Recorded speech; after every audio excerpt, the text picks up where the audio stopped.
Hello traders, welcome to today's video. It is Thursday, the 4th of January 2024. This is your Bitcoin update. So since we last spoke yesterday, quite a lot has happened, right?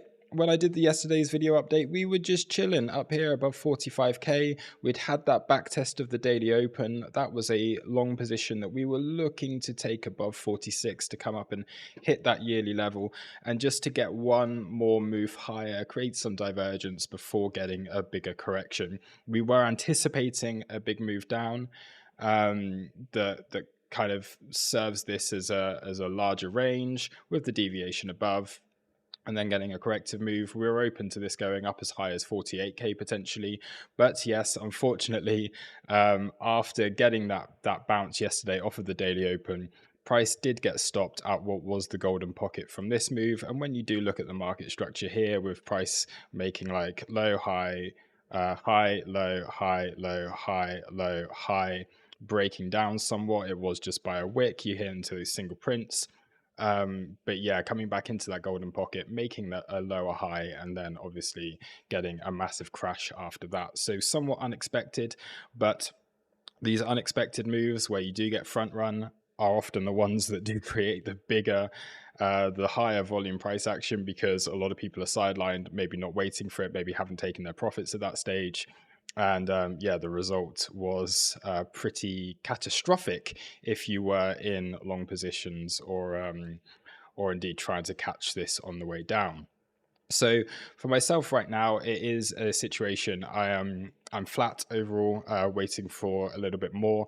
I'm kind of 50-50 at the moment, because whilst we were expecting this move above the previous range to act as a deviation before a corrective move, the fact that we've come down and taken out a lot of lows, so on Woo we've taken out all of the lows, on other exchanges we've taken out some of these internal lows, the fact that we've done that makes me fairly neutral on the market. This could have just been the correction, and then we're looking for higher prices, very similar to what we saw when there were these sharp projections when we hit that 38k. Again, you had that big correction that came down into a macro POC, and you eventually created higher highs and everything after that. We could very easily see another situation that is similar there. We're still clearly waiting for ETF news and all of those kind of things, so there's absolutely no reason to suggest that it's all over just yet.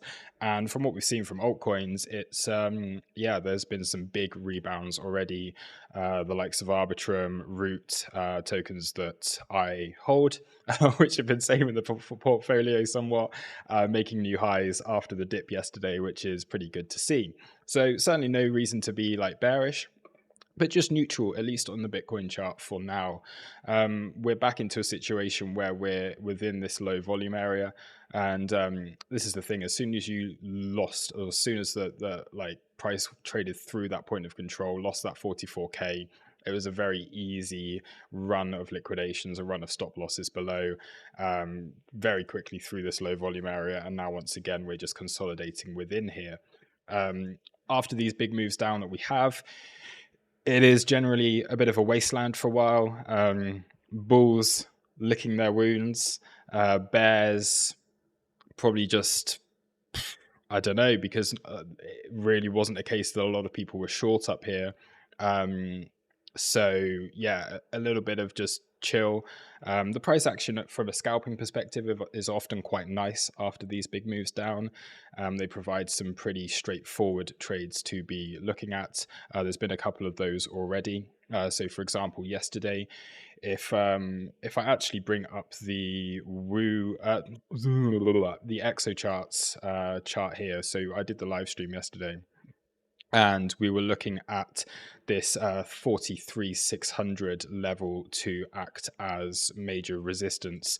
So I was saying any bounce from that I would look to short, was able to take the short, and then because we came back and back tested that yearly level once again afterwards, at that point is when I did close out of that position.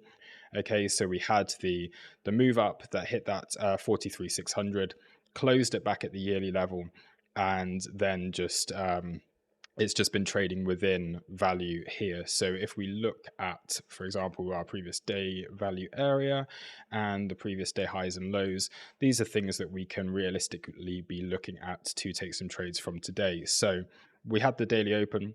All right, a little bit of a move down, came back tested the previous day point of control. And at this stage, I would be looking, I wasn't really sure whether we'd come down and have a move down to fill this wick, coming back down into previous day value area low.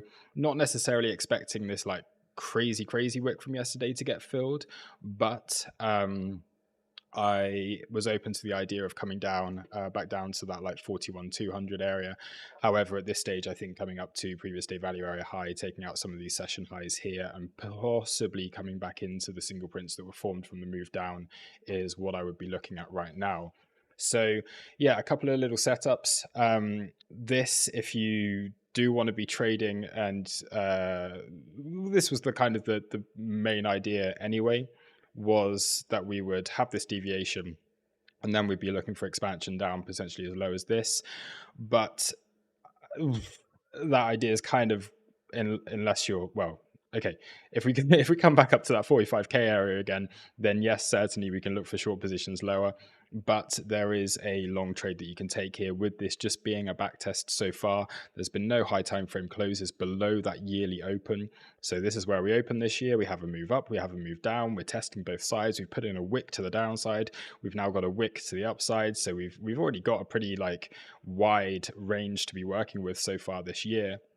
And yeah, just continuing to trade within that. The trend is obviously still up. Moving averages are on our side and everything. So there's no reason to believe that we can't still hit that yearly level, the previous year highs, and continue this bull run afterwards.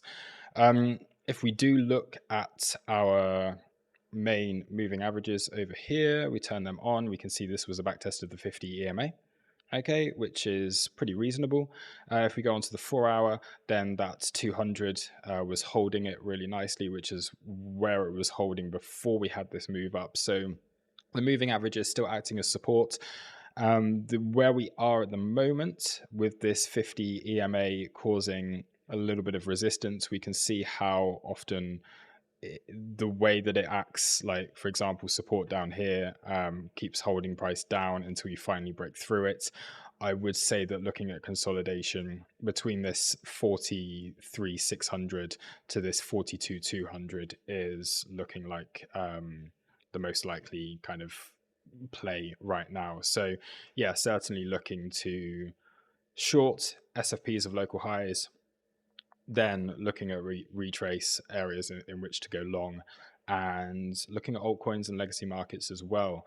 I'm not going to touch upon the legacy markets right now, but the Nasdaq's been trading quite well recently. That's obviously had a big correction so far this year, but is looking like it can get a bounce. So we'll see what kind of strength we can get from the rest of the market here. In terms of other things to say, there's not a whole lot. Like I say, we've back tested that previous day point of control. We're just trading within a very narrow range here, although realistically it is still a couple of percent that you can be trading. So little scalp trades, day trades, those type of things, looking pretty decent. Looking for previous days high, not previous day highs, but session highs, session lows, and that kind of thing. So yeah, on that note, I don't think there's, well, actually we'll go over no, I don't think there's too much more to say. In terms of liquidity and everything, there's not, I think we still need to wait a little bit more for open interest to build back up. Yesterday was, I think, the biggest drop in open interest that we've had for a year. And if we do have a look here at the liquidation charts, there's still probably a lack of positions opening right now. If we go to the open interest, I need to refresh this because this is on the thing yesterday. A huge drop in open interest, and not particularly, yeah, nothing too crazy. No big open interest rises once again. And go on to AgriTrade. And what we can see so far is that for, at least for perpetuals, there has been a lot of, I would say, what we're seeing right now with this CVD continuing to fall on perps is just a lot of those, like we were saying, bulls licking their wounds, closing out of positions that they have maybe from the highs up here, or maybe that have been trapped from within this previous range. So just a lot of closing out of positions right now, which is why I do think we can see that bit of a move up that takes us up to those previous highs, and then we look just to continue to trade within this range. Yep, this has been 10 minutes of chat once again. Please do hit the like button, hit subscribe if you've not done so already. Thank you for all the new subscribers. I've noticed we've finally hit 10K, so hopefully time to push on from here. 10K is a pretty big milestone for us as a community. It's been a couple of years that we've been working to get that. And yeah, apparently once you get to 10K, the YouTube algorithm becomes more favorable to you as a content creator. So we'll see if we can start to go parabolic along with, well, what we've been seeing from the Bitcoin price recently. None of these corrections. We just want to go parabolic with the amount of subscribers and everything that we've got here. So please hit the like button, hit subscribe if you've not done so already. Thank you so much for your support on all of these videos. And yeah, I'll catch you on the next one very, very soon. Bye-bye.